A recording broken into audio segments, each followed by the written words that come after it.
And I'll take the invitation to formally say good morning.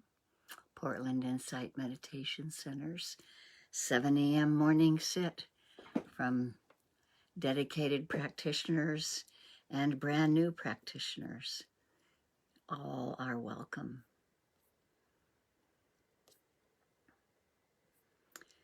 Very important that we really acknowledge each other, all of our various differences that come together while we sit, and the welcoming to all genders, all nationalities, all religions, all abilities, the importance of the opening of our arms in our Sangha family. So welcome to all. If anyone is new, we do a sitting for a while, guided sitting, not guided all the way through, but then we have some conversation together. And this has been happening every morning for the last probably more than 2 years now. Good to see you, Birch. Don on your iPad. Who else is coming in? We're going over to page 2. Hi, Catherine. Kathy, Barbara, Joan. I might miss saying hello to some people, but do know that I'm really happy that you're here. And so is everyone else. It's very interesting, these winter times, even though here we have spring. I don't know about you, but I've got a daffodil in my yard. That's very exciting. But it's been interesting, these times of our looking within, thanks to COVID and our keeping ourselves company more than we're used to sometimes, and dipping into that depth sometimes of sweet, yummy darkness and the healing waters of the Willamette around us and the surrounding mountains, and just the darkness of winter and the depths of the yin and the passive and the rest and the renewal. I hope some of you have been able to feel that the darkness and the initiation gives way to life, and how this wisdom teaches us of life's changes, and we celebrate all of our little small deaths and the space that it creates and the room for a new growth.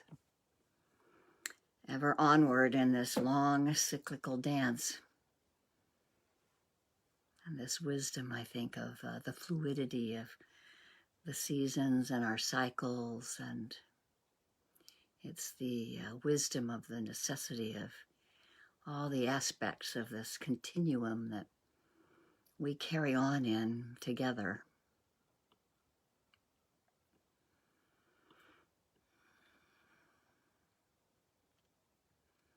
I saw a poem by Elinor Wylie the other morning. It's called Velvet Shoes. Let us walk in the white snow, in a soundless space, with footsteps quiet and slow, at a tranquil pace, under veils of white lace. I shall go shod in silk, and you in wool, white as white cow's milk, more beautiful than the breast of a gull. We shall walk through the still town, in a windless peace.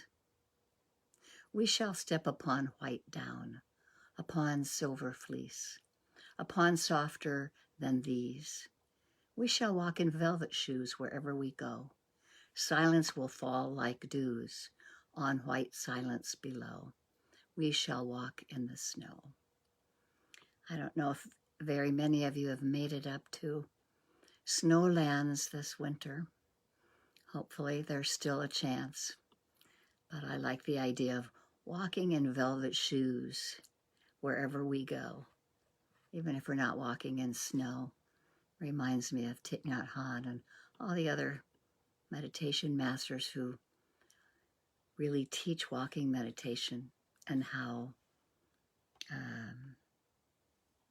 what a different approach it is to feel that we're really massaging the earth when we walk, that we're walking in velvet shoes wherever we go.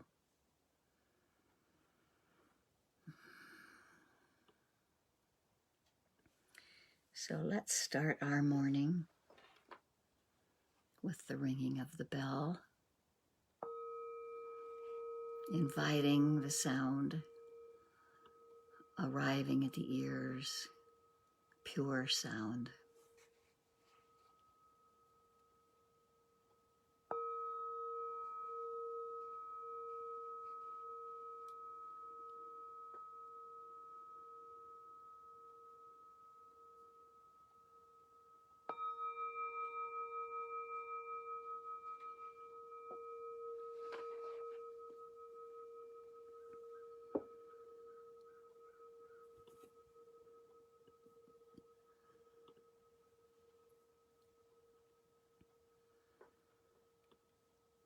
As we nurture this time for ourselves before the busy day begins,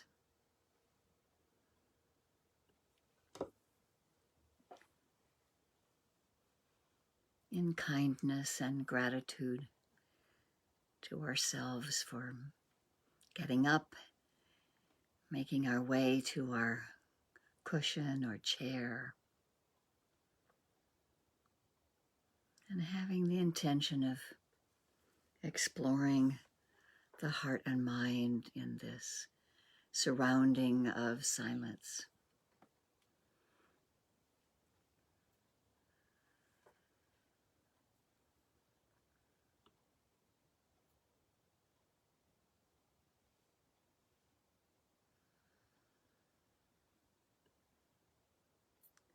We ruminate over things most of the day and notice our problems and our joys, and as part of the practice of the Dharma, we really begin to realize how much is found in our own minds, and that we find a still point that's not dependent on anything outside of ourselves for our happiness.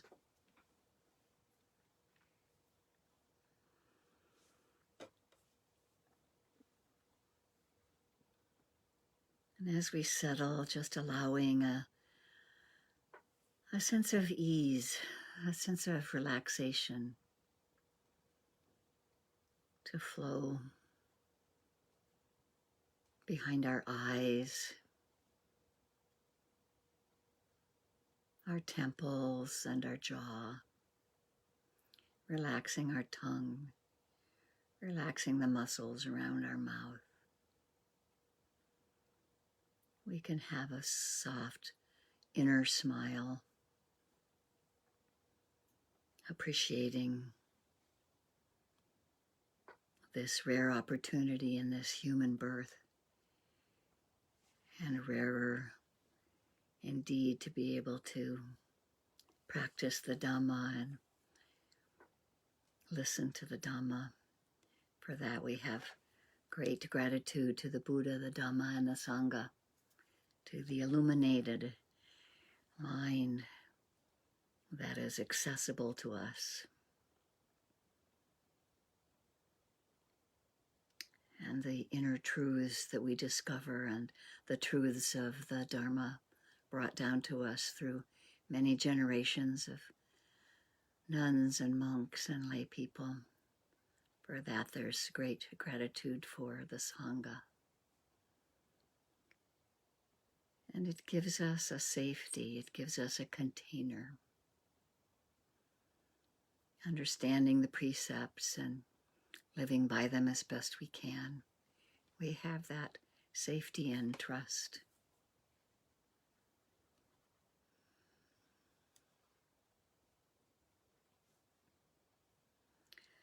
letting that relaxation flow around the neck and shoulders, letting the shoulders lay gently upon us like a cape.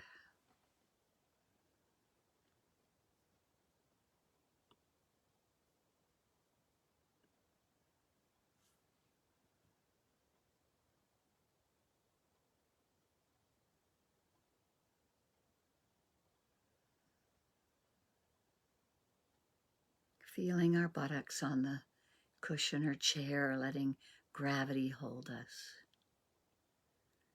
the container of our breath.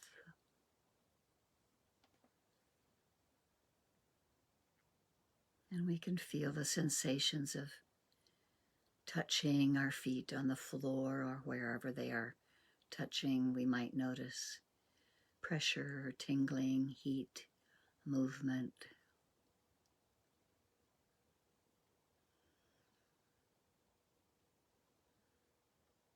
But we can let ourselves anchor within our bodies.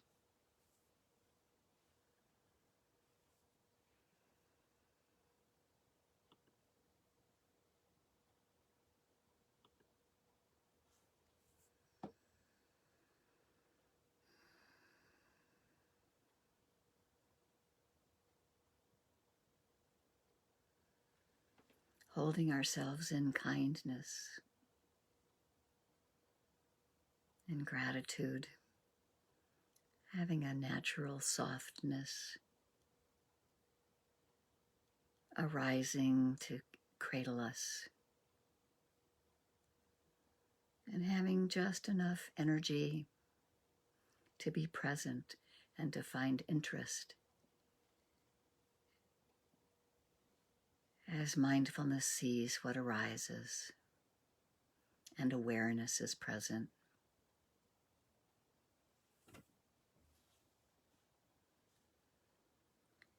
Sometimes it's easy to let the eyes close gently, or maybe if you seem a little tired this morning, you can let your eyes be slightly open.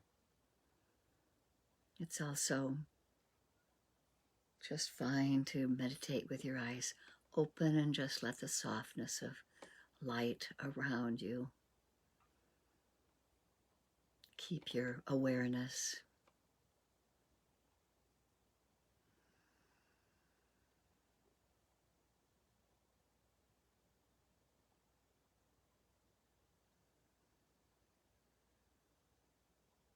We can notice our breath.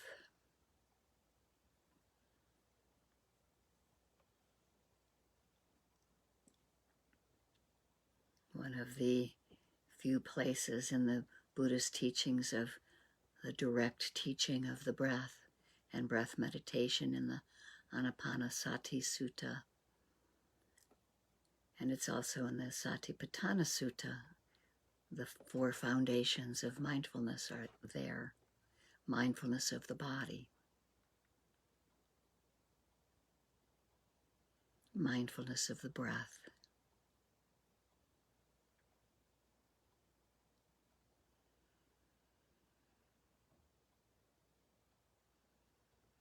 gently knowing whether the breath is a long breath or a short breath on the inhale, and a long breath or a short breath on the exhale.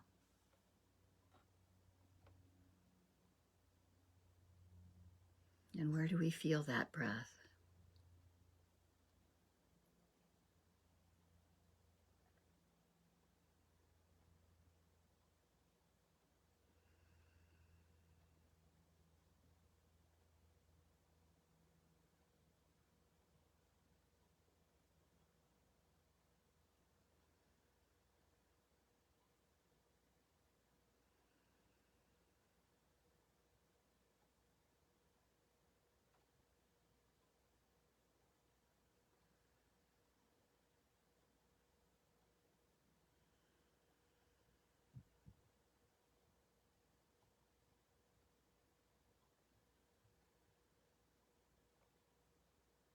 We may use the point at the nostrils as a single object of our attention, helping to still the body and calm the mind.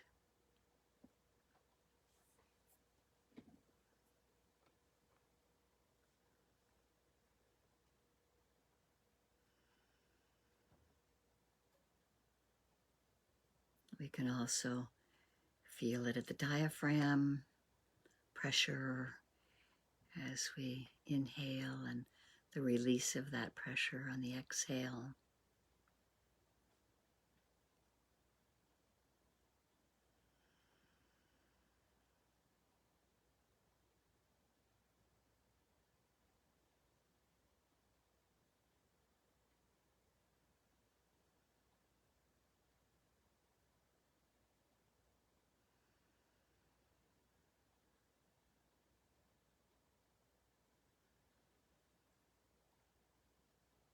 Breathing in, knowing I am breathing in a short breath or a long breath. Breathing out, I know that I am breathing out a long breath or a short breath. We're with that breath. It's a knowing of the breath. We connect with it.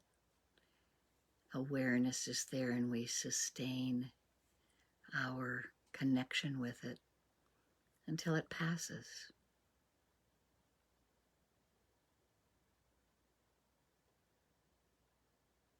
Arising and passing away.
And when we wander off, drift away, we can wake up right at that moment, noticing, waking up here. It can be pleasant. We can notice unpleasant. We can notice, perhaps we don't notice at all.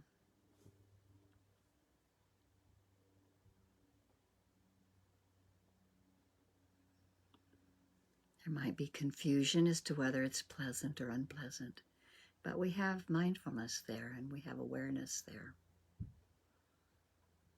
It's natural and easy. We hold ourselves in kindness and we can gently come back to that breath, whether it's at the nostrils or the diaphragm, or whether we might be able to feel more present at a touch point with the buttocks on the cushion, or the lips touch, or where the hands touch. Bringing ourselves back to the present moment, or waking up in the present moment. training the mind to gently return to the here and now. We get easily lost in thoughts of the future and reminiscence of the past, and for our purposes of awakening, letting the body be still and calming the mind, we use this single object at first to let our attention rest on. It can help soothe the mind from the constant ups and downs of what are called the defilements that arise. Grasping and clinging at something, or pushing something away, or doubting why we're doing this, or agitation in the mind, or tiredness in the body or the mind.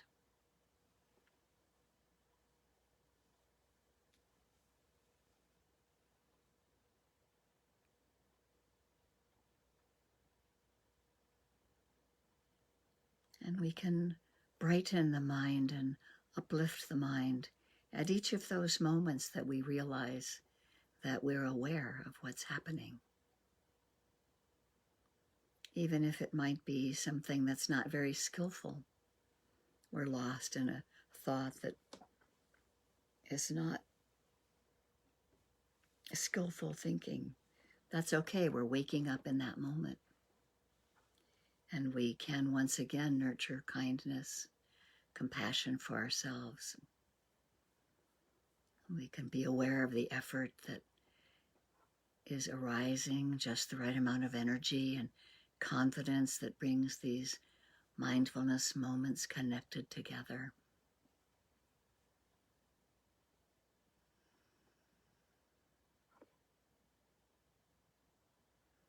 The concentration that grows and the wisdom that arises to see things clearly.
Whatever arises in the mind, we can be present for.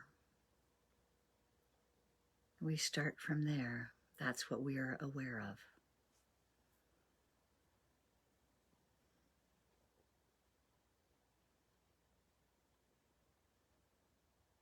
Without judgment around it, mindfulness is neutral. It shows us what's happening in the present moment. Awareness easefully arises with it.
This is a gradual process of awakening, a process of getting to know how our mind works and training our attention to rest where we place it.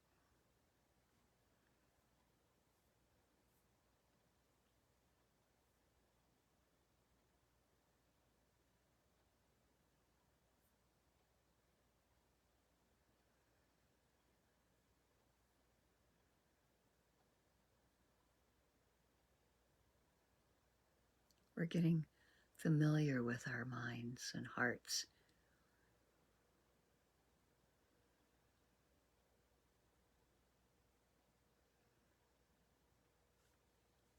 We can get used to being present, undisturbed by whatever thoughts or emotions arise in the mind.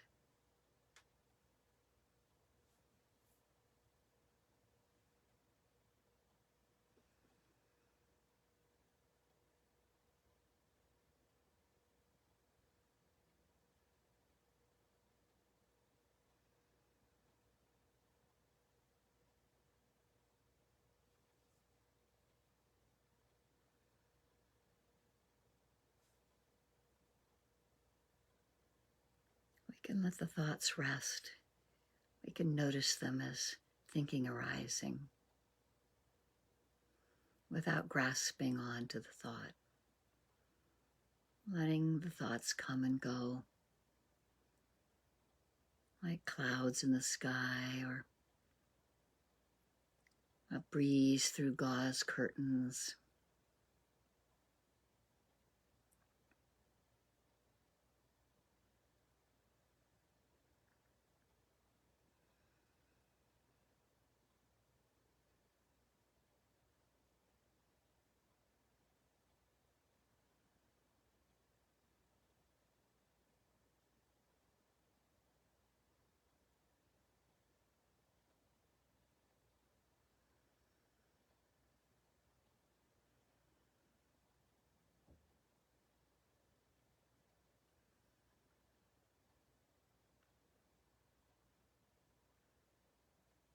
We neither nurture nor reject what arises in the mind.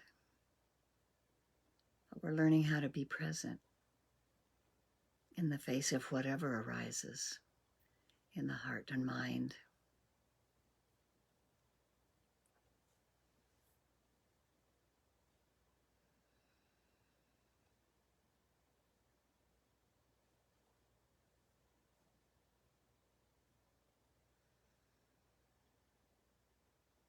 Sometimes it's calm, sometimes there's turbulence.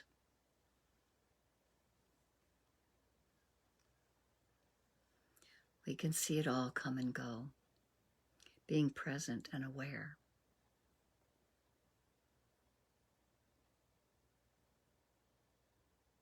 And in the beginning, we learn to settle the mind. And once the mind is settled, we don't have to remain so tightly focused on that single object. And we can sometimes feel the breath throughout the entire body. We can feel whatever arises at any of the sense doors and be with that in a more spacious, open place of awareness.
If we find ourselves spacing out or spacing in,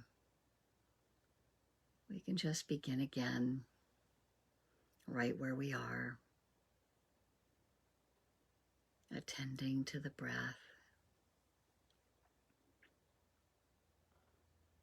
anchoring in the body,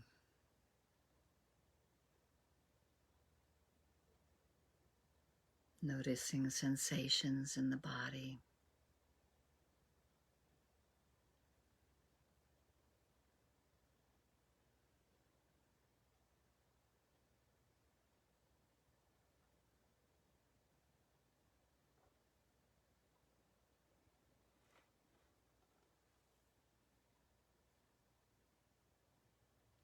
Making a soft, gentle note when we wake up. It's a moment of mindfulness. It's a moment of joy in the mind, gladdening the mind. Skillful means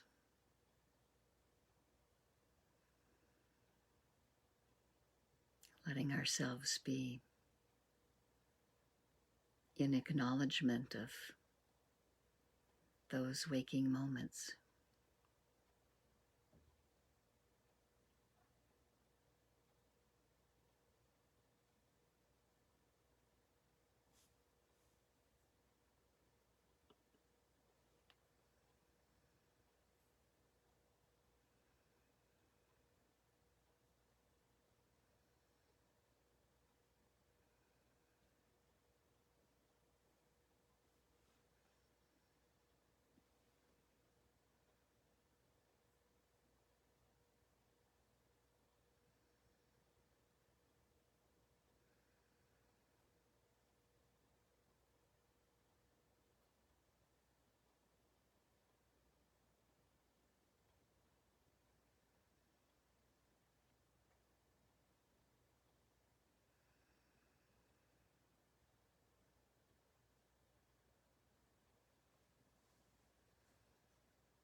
The Buddha didn't teach enlightenment.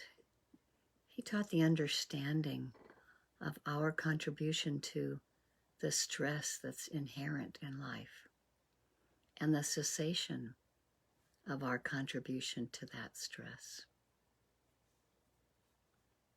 And we can see that directly. The mind is naturally open. We don't need to do anything to open it up.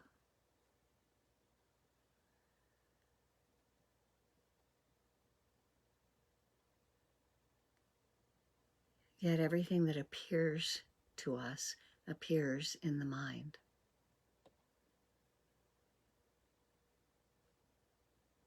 We don't need to block out anything or cultivate anything. We just need to get used to the being in the present, aware of what sights and sounds and sensations, thoughts, emotions appear.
If we find ourselves distracted, we simply bring ourselves back to that object of the breath.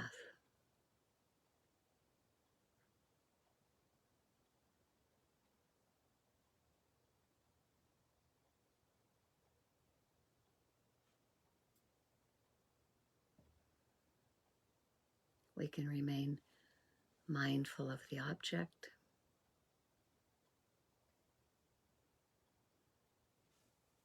We wander away, we return again.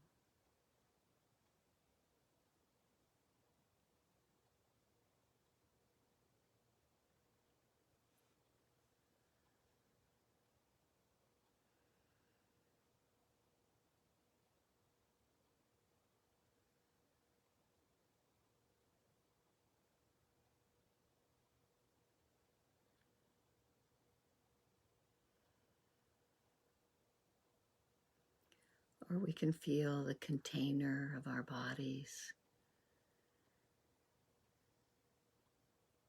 the touch point of the buttocks on the cushion, the breath throughout the entire body.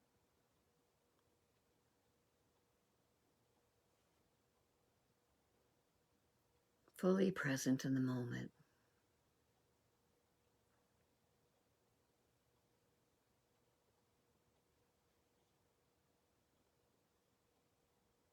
Non-distracted.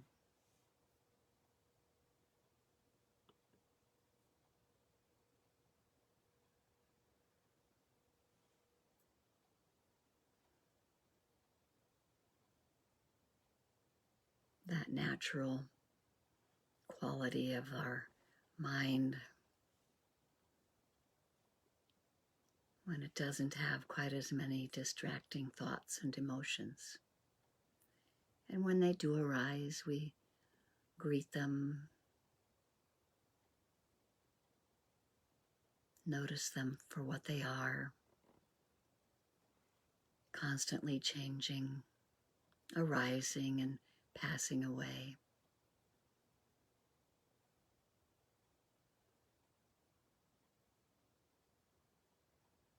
And that's when we notice stress that occurs within the body or the mind when we grasp on to one of these thoughts and emotions,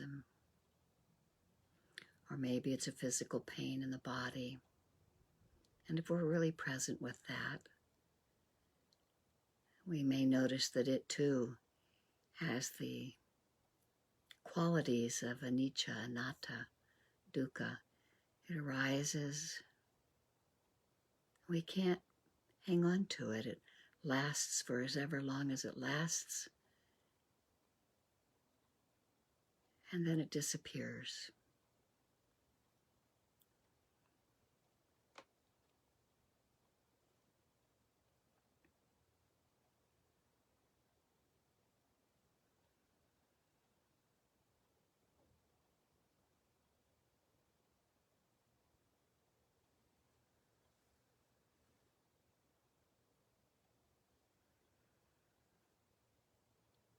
We can be aware of everything within us and around us.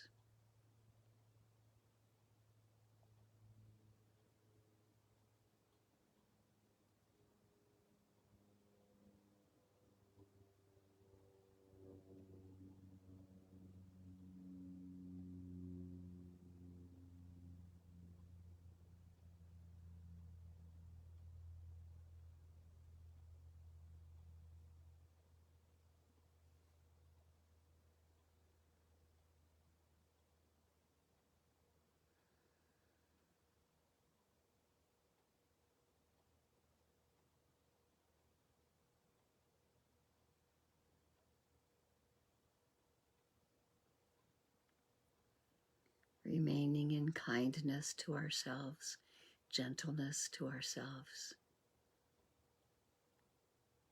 When we wander away or get lost in thought, awareness is there, waking up at that moment.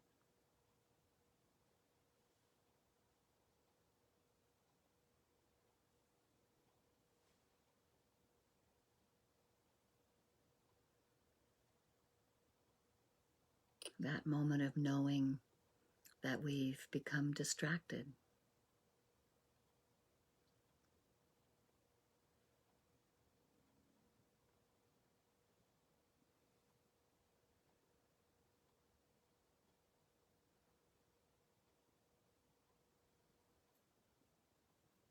Wisdom arises. Awareness is there. We might notice I'm distracted, but that's a thought and not the knowing awareness itself.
And as we hold this mindfulness and awareness in this relaxed spaciousness,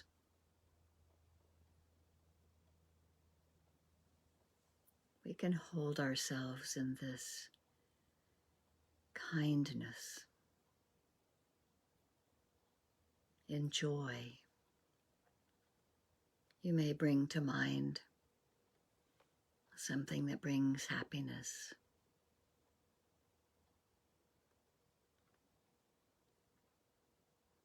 A place in your home or a place out in nature. Something that you like doing with a friend or an animal, a child.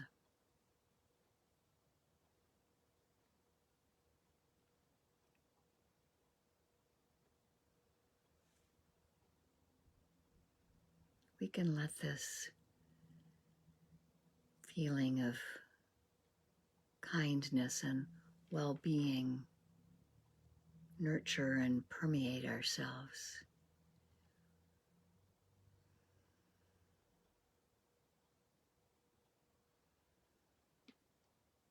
Wishing in gladness that we be free from harm, safe and protected, and have ease and well-being.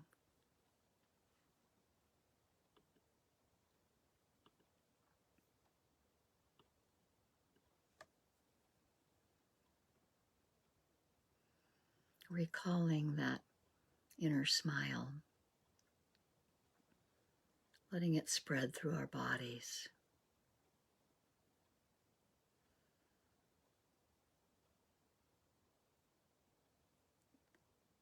Even when things are difficult and challenging,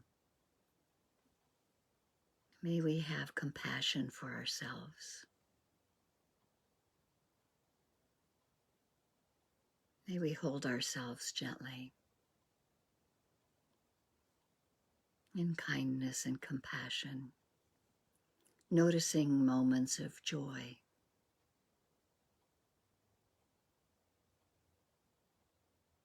And having equanimity without falling into extremes.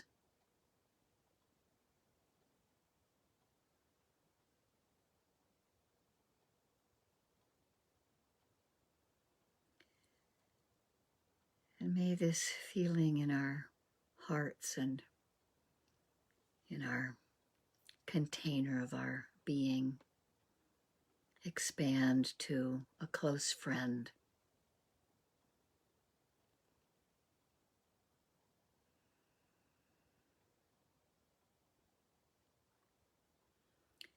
Using whatever phrases work for you or whatever feeling you have in the heart to include this friend in well-being, in wishing for happiness, in having compassion for themselves when things are challenging.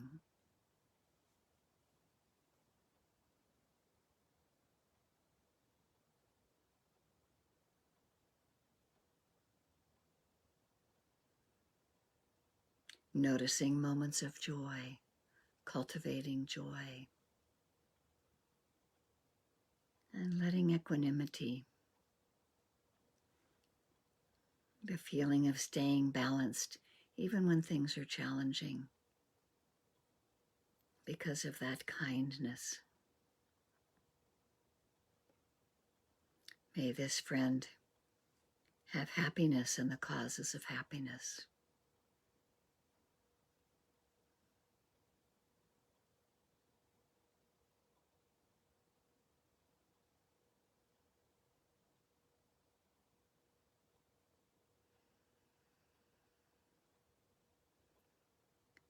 And allowing these beautiful qualities of the mind and this continued concentration practice of metta and karuna flow to a teacher.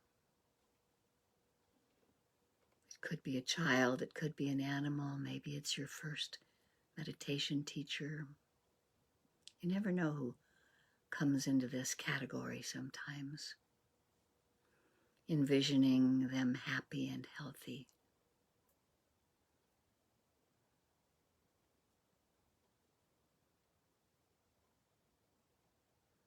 Free from harm, safe and protected.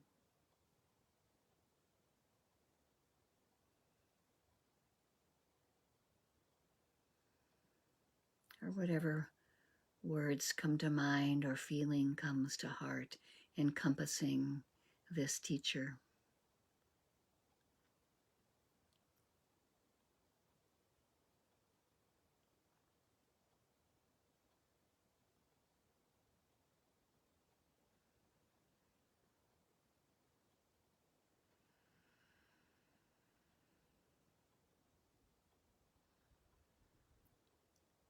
And then allowing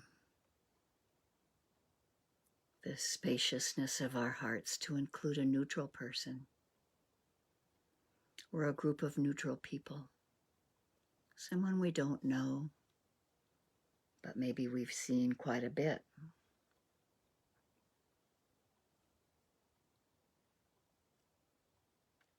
Or it may be a larger group of people, those who are suffering or in pain, or those who may be sick, those who are oppressed, those who don't have freedom. May we include in our kindness and in our compassion, in our heart space, may we find space for other beings, that this sense of kindness, well-being, and compassion can flow to all. From a stable point of equanimity and a heart filled with joy, that all beings, known and unknown, seen and unseen, those in pain and sorrow, those in happiness and joy, beings enlightened and beings unenlightened, may all beings everywhere find happiness and freedom, be free from suffering and the causes of suffering.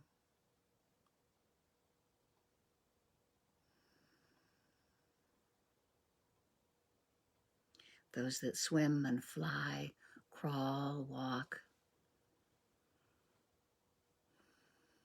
celestial beings, all beings everywhere. Anicca vata sankhara, upadavaya domino, upakitava meruchanti, te samvapasamo sukho. All conditioned things are subject to impermanence. And seeing this clearly with mindfulness brings the greatest happiness, which is peace. And may the goodness of our practice, whether it's by ourselves in our rooms or whether it's with this group of people when we come together, may it be of great benefit to all beings. Thank you for your practice.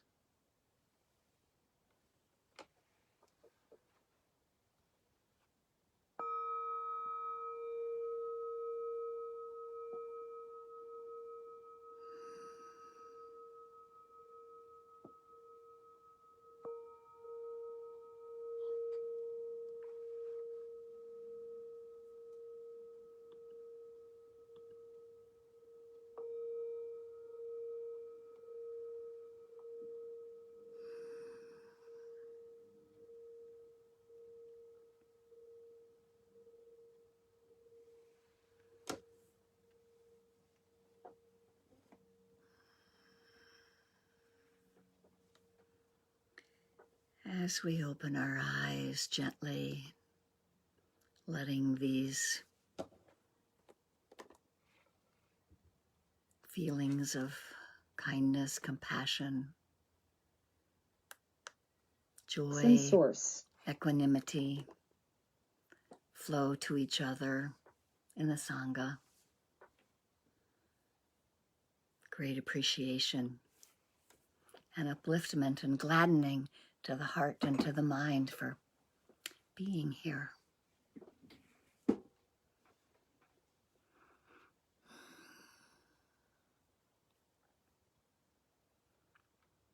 Noticing as you stretch and reach for your glasses and get your glass of water, what's happening mindfully as you move.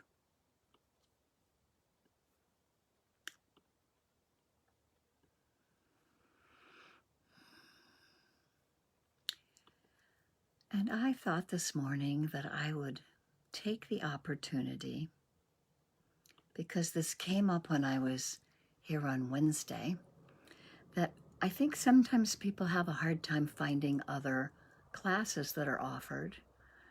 So I'm going to share my screen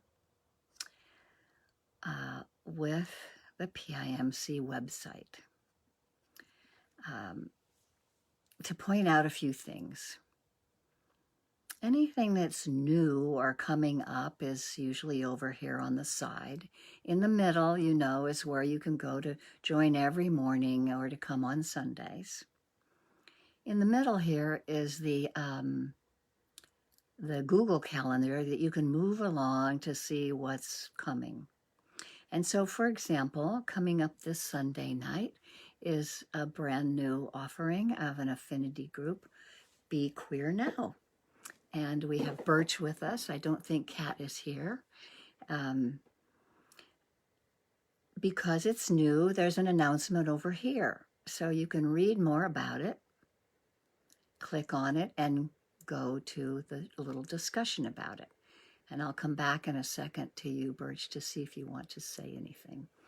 Then you go back again to where you were. And the rest of the offerings that might show up, well, first of all, there's opportunities like, well, we have Qigong on Saturday right here with Jim. And further down, we have seeking support for reopening volunteers. And then this little box down here moves around, but it is the box that says ongoing offerings. So when you get there, you just click on this. And you will now see everything offered throughout the week. Robert, Jim, Tuesdays is a peer-led morning meditation at 9:30. I bet some of you didn't know that. Thursdays is Doug. Sundays is Robert in the morning, and I'm on the first and third Sundays. And we have the link, the Zoom link. I know it's a few clicks deep, but it's how you can get to any of these classes.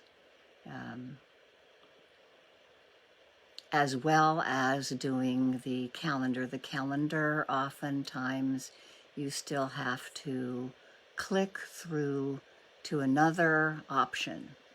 So it's a little tedious, but not impossible. And then also up here under community are the teachers. And we have websites for Doug and Jim. Gregory doesn't have his website there, but he does have podcasts on Wednesdays again now, so you have to go for Wednesday Wake Up on the podcast of your convenience. And here's my YouTube channel, and here are the other times that I teach, first and third Sunday, the second Monday, and every Tuesday at 3 o'clock, and there's the Zoom link. So I know it's not the easiest way to look at things. It's an old website. But there's your education on finding classes and offerings. And I'm wondering, Birch, would you like to say anything about the new affinity group? Oh, thank you, Candle. Thank you for this morning. It was lovely and beautiful. Yeah, we're looking forward to seeing some of you on Sunday. We're going to spend about half an hour meditations. It'll Be Queer Now. And then we'll talk a little bit about how we want to create a safer and braver container, the culture of that, or the affinity group together, so we can feel like there's some self-determination in that place. And yeah, we're looking forward to it. It'll be 6:30 to possibly 8, wherever a natural ending to the evening might occur. Thank you. Welcome all. Thank you, Kendall. Sure. And if you have any friends or know anyone who you might be interested, they don't have to be inside the PIMC community. You might know someone of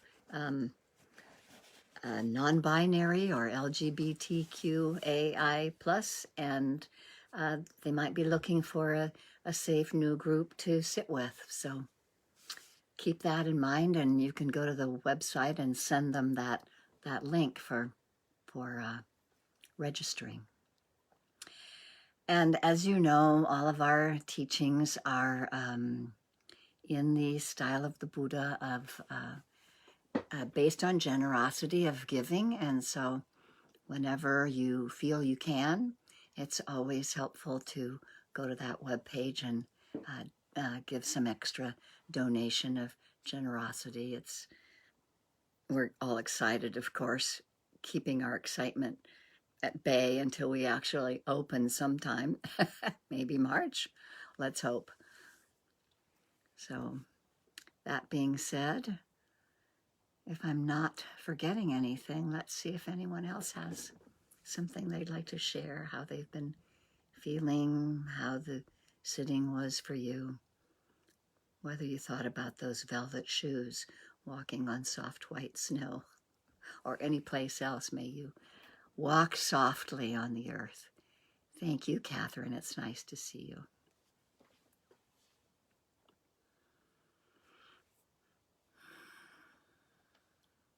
Hi, Kendall. It's nice to see you too. Mm-hmm. I want to thank you for that meditation. It was beautiful, and the imagery of massaging the earth when we walk, that's lasting with me, Mm-hmm. and it just helps me. I don't know. I think as I'm meditating more, I feel this.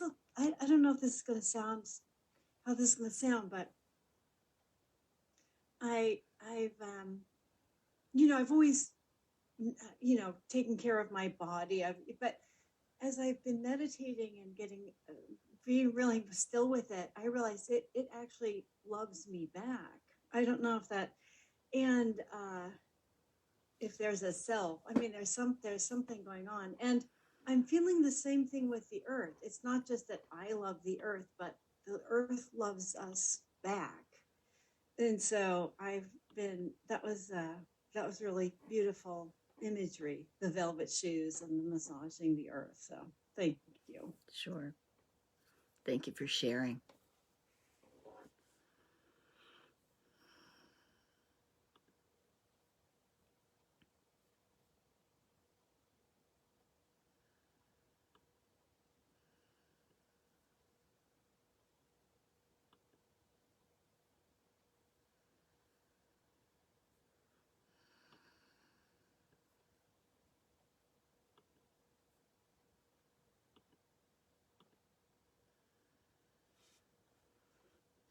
Hi, Kendall. Hi, Joy.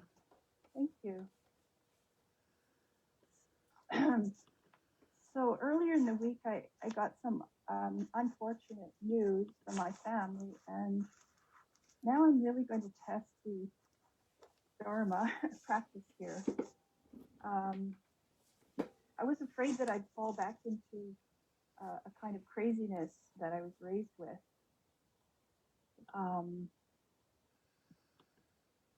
And I thought what I would do is just wait for a way forward. Because there's really nothing that can be done in this situation except whatever seems to be a possibility. So anyway, And then I called my brothers, and we actually laughed about something, which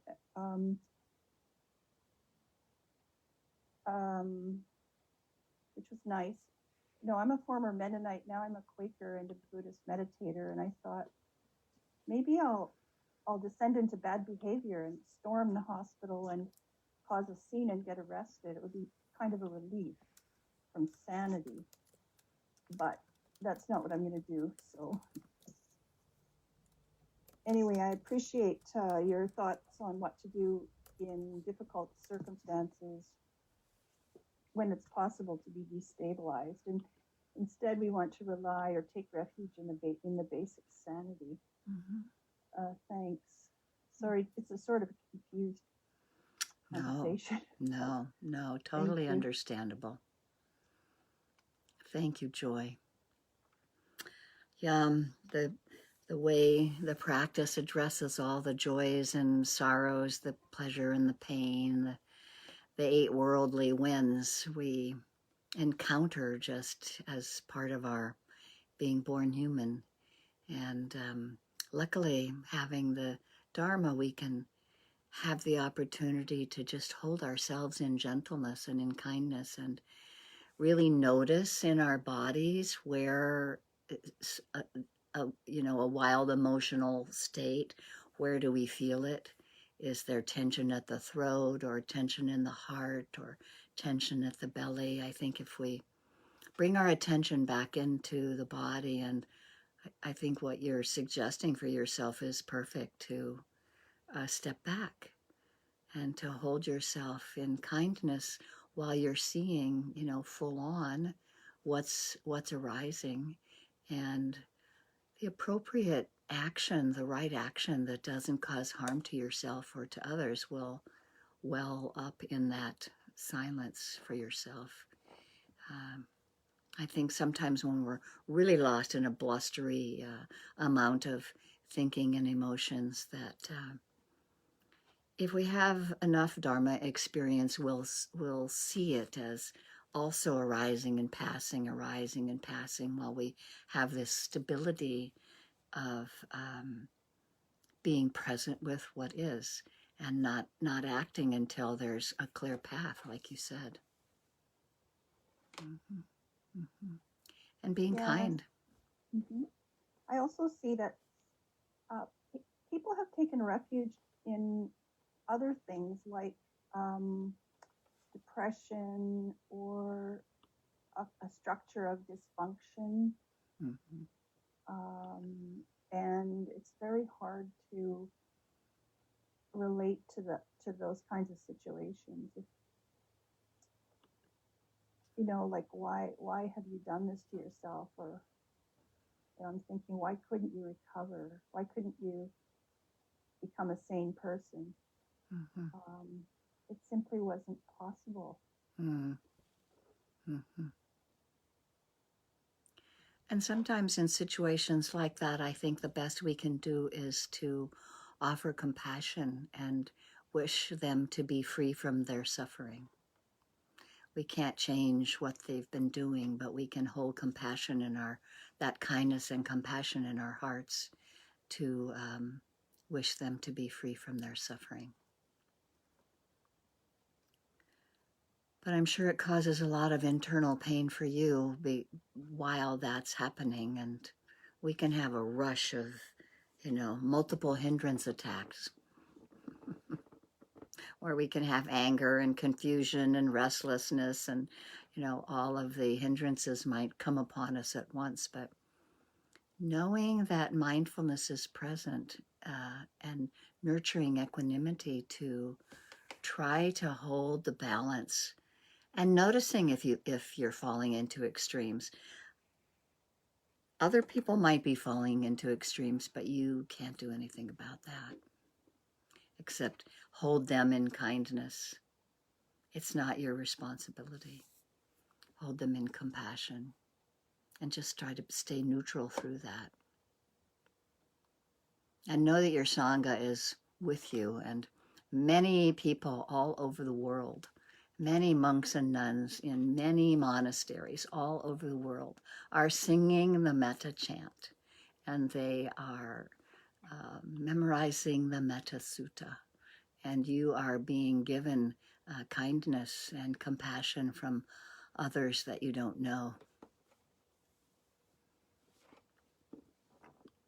My teacher, Steve Armstrong, talks about going when he was a monk for 5 years with Sayadaw U Tejaniya, and being in his monastery at like whatever it was, 3:30 in the morning. There were like monasteries of 3,000 to 5,000 people up the hill, and at different times you would hear them chanting the Metta Sutta.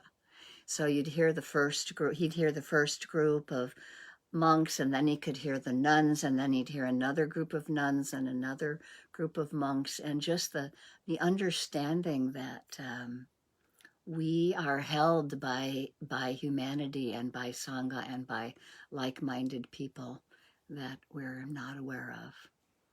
So may you hold yourself in kindness while you go through this difficulty.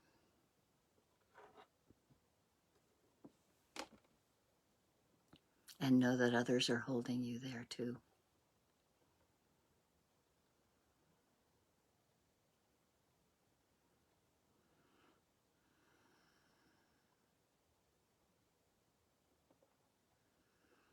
What you doing over there at your house, Eric and Christopher? I haven't talked to you for so long. I haven't heard your voices. Everybody staying healthy enough, I hope?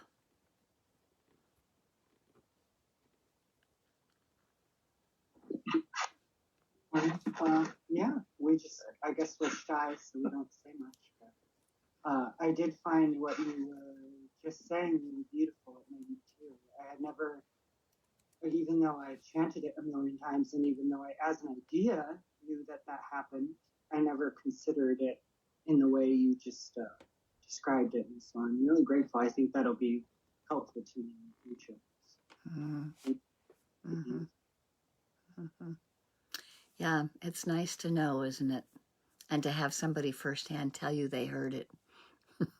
Mm-hmm. And for thousands of years. For and thousands who knows of how years. the future. Yep. So, and that we're contributing to that stream of love. It's very beautiful. Mm-hmm. Yeah.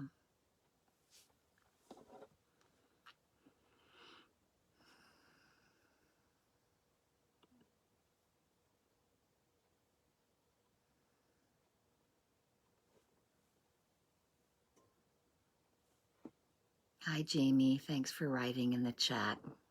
I'm going to read what you said. I hope that's okay. A wave of grateful emotions came up at the idea that there are people who don't even know me sending me love and understanding. I feel alone a lot during this isolation, so it's nice to think that there's a stream of loving coming my way. Mm-hmm.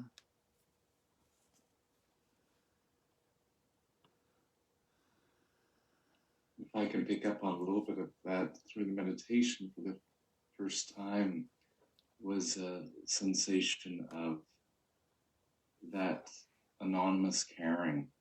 And for me, it was a flashback to the late 80s and the 90s during the AIDS crisis, when so many of us were dying and we're just in a state of terror and madness and insecurity, and yet so much love and community support happening at the same time. It was this extraordinary riptide. And in the meditation, just this ease that was coming over me just made me realize at that time there were people out there praying and meditating and sending us metta who will never know. And just that great pawn shop ticket sometimes about we have all these stored up experiences that can be brought into this moment and reclaimed. So it was a beautiful, beautiful experience to think of all those people that have just wished well during times of crisis. My pleasure to be of service in the Dhamma. And thank you for sharing. Yeah. I was around San Francisco in the 70s. There was a lot happening. Yeah. Janice agrees. What's on your mind this morning, Janice? Well, I just wanted to say I really appreciate how you connect with each of us. And it just makes this whole Zoom thing so much more real. It's sometimes hard to unmute and talk, but I think when you recognize us, it's really special. So thank you for that. Indeed. I don't see all your yoga stuff behind you today. It's there. Let's see here. Just a Oh, yeah, angle. different view. Just a different view. Different view. Yeah. Thanks for sharing. It's lovely to see each of you. And I really like being here on these days. And I'll see you again on Sunday. So maybe on Sunday we'll talk about joy. Who knows? That's what I'm sort of planning now.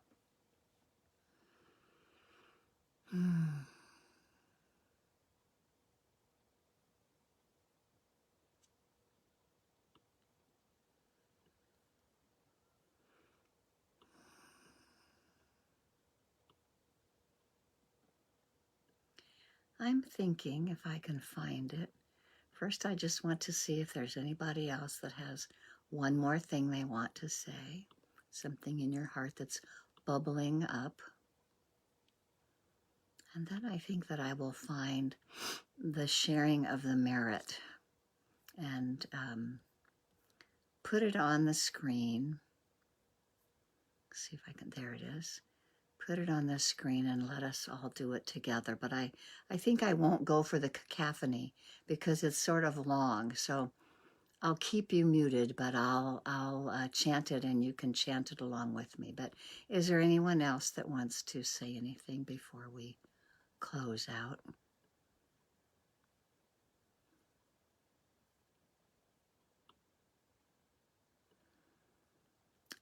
Let's see, Jamie, I'll address your statement there for just a second. You wanted to know more about what metta means. And metta is the Pali word for loving kindness. Karuna is the Pali word for compassion. Mudita is the Pali word for joy.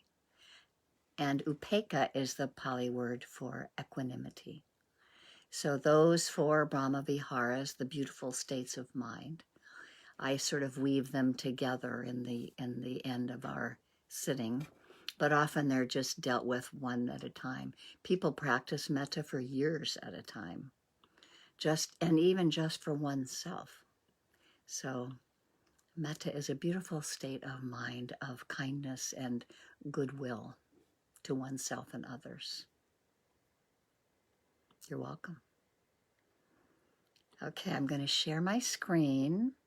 You're going to see all of my messy notes, but hopefully you will see this.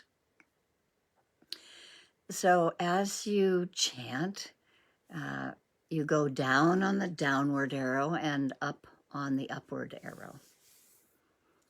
So here we go. It's going to be hard for you guys with the sun in your eyes. Here we go. Through the goodness that arises from my practice, may my spiritual teachers and guides of great virtue, my mother, my father, and my relatives, the sun and the moon, and all virtuous leaders of the world, may the highest gods and evil forces, celestial beings, guardian spirits of the earth, and the Lord of death, may those who are friendly, indifferent, or hostile, may all beings receive the blessings of my life. May they soon attain the threefold bliss and realize the deathless through the goodness that arises from my practice. And through this act of sharing, May all desires and attachments quickly cease, and all harmful states of mind, until I realize Nibbana in every kind of birth. May I have an upright mind, with mindfulness and wisdom, austerity and vigor. May the forces of delusion not take hold, nor weaken my resolve. The Buddha is my excellent refuge. Unsurpassed is the protection of the Dhamma. The solitary Buddha is my noble guide. The Sangha is my supreme support. Through the supreme power of all these, may darkness and delusion be dispelled. Sadhu, sadhu, sadhu. May darkness and delusion be dispelled. Thank you for your practice. Open up your mute buttons. Nice to see you, Denise, in a different room. And may all beings be happy. May all beings be happy. May all beings be happy and free from suffering. And I will see you on Sunday. Have a good day tomorrow. Enjoy the sunshine. It's still sunny out there. I'm actually finally going to go off to a tango event today. I'm getting brave and getting out there, dancing with a bunch of other people from all over, all completely vaccinated. Woohoo! Okay, my friends,